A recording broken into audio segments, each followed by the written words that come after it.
ద్వాపరయుగం అంతమైపోతానే కలియుగం ప్రారంభమవుతుంది.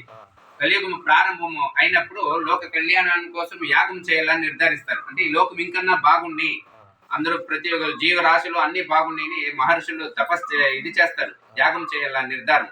ఆ నిర్ధారం చేసినప్పుడు హవిస్సుని ఇస్తాము. అంటే ఇప్పుడు హోమం చేస్తాం, మేమే స్వాహాకారం వేస్తాం, అంటే అది భగవంతునికి చేరేది. అది దాంట్లో ఎవరికి ఇయ్యల్లా అనే ఒక ఇది వాళ్ళకే వస్తుంది, వాళ్ళనే. అప్పుడు ఆ జాగాకి భృగు మహర్షి వస్తారు. భృగు మహర్షి వాళ్ళు వచ్చినప్పుడు దాన్ని తీసుకునే అర్హత ఎవరికుందో స్వయంగా నేనే పరీక్షిస్తాను అని చెప్తాడంట ఆయన.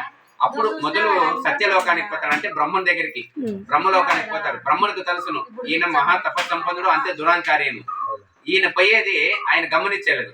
అప్పుడు సత్యలోకానికి బ్రహ్మ దగ్గరికి పోయి ఆయనకే శాపం పెడతాడు. ఆ బ్రహ్మదేవునికే శాపం పెడతాడు. నేను వచ్చినది కూడా నువ్వు నన్ను గమనించలేదు కాబట్టి ఈ భూమి మీద నీకు ఎక్కడా ఎవరు నిన్ను తెలుసుకోకూడదు, నీకు ఒక ఆరాధన కానీ ఏది ఉండకూడదు అని శాపం పెడతాడు. అందుకే ఇప్పుడు భూమి మీద ఎక్కడ పోయినా బ్రహ్మదేవునికి ఒక దేవస్థానం కానీ ఎక్కడ ఎవరు తెలియడమే లేదు, ఎక్కడ లేదు అది శాపము. మళ్ళీ అక్కడి నుంచి కైలాసానికి పోతాడు. కైలాసంలోనూ అంతే, ఆ పరమేశ్వరుడు ఈయన వచ్చేదాన్ని గమనించలేదు. గమనించినప్పుడు అక్కడ మహావిష్ణుకి పరమేశ్వరునికి శాపం పెడతాడు.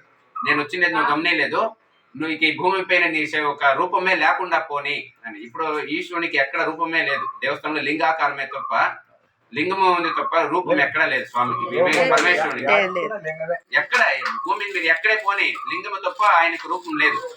శాపం పెట్టుకుని వైకుంఠానికి పోతాడు. వైకుంఠానికి పోయినప్పుడు మహావిష్ణు శయనాశ్రమంలో ఉంటే వక్షస్థలానికి తొన్నిడుస్తాడు ఆ కోపం దురాంకారంతో. మహావిష్ణువుకు తెలుసును వీడికి తపస్సంపన్నుడు అని. అప్పుడు ఆయన కూర్చోబెట్టి ఆయనకి కాల్లో ఒక కన్ను ఉంటుంది, ఆ కన్నును తీసేస్తాడు. ఆ కన్ను తీసినప్పుడు మామూలు మనిషి అయిపోతాడు ఆయన. అప్పుడు మహావిష్ణు కాలు పట్టుకుంటాడు, స్వామి సృష్టి స్థితిలే కారకుడైన నిన్నే నేను వక్షస్థానాన్ని తొందడిస్తుంది, నా ఒక పాపానికి ప్రాయశ్చిత్తమే లేదు, నన్ను క్షమించు, నాకు నా తపశక్తిని ఇయ్యి అని అడుక్కుంటాడంట.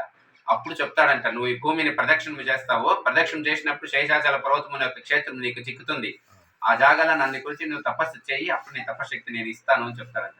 అదే రీతిగా స్వామి ఆజ్ఞ ఇట్లా ఈ భూమి ప్రదక్షిణ వేసినప్పుడు ఇప్పుడు ఇలా ఉంది ఈ జాగా. ఇది పూర్తి అడవి ప్రదేశమేనంట, జనసంచారము లేని జాగా ఇది ఒకప్పుడు.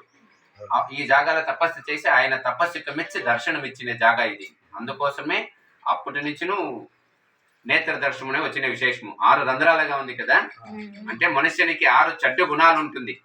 వర్గాలు ఉంటాం, కామ, క్రోధ, లోభ, మోహ, మద, మత్సరము. అది మనుషులు పుట్టినప్పుడు వచ్చేస్తాయి శరీరానికి, సత్యంత వరకు పయ్యలేదు మనిషిని వదిలి. కానీ భగవంతుని చూసే ఒక్క క్షణమైపోయి 6 చెడ్డ గుణాలు వదిలి నన్ను ఎవరు చూస్తారో వాళ్ళ యోగక్షేమం నేనే చూసుకుంటాను అని భగవంతుడు చెప్పిండేది.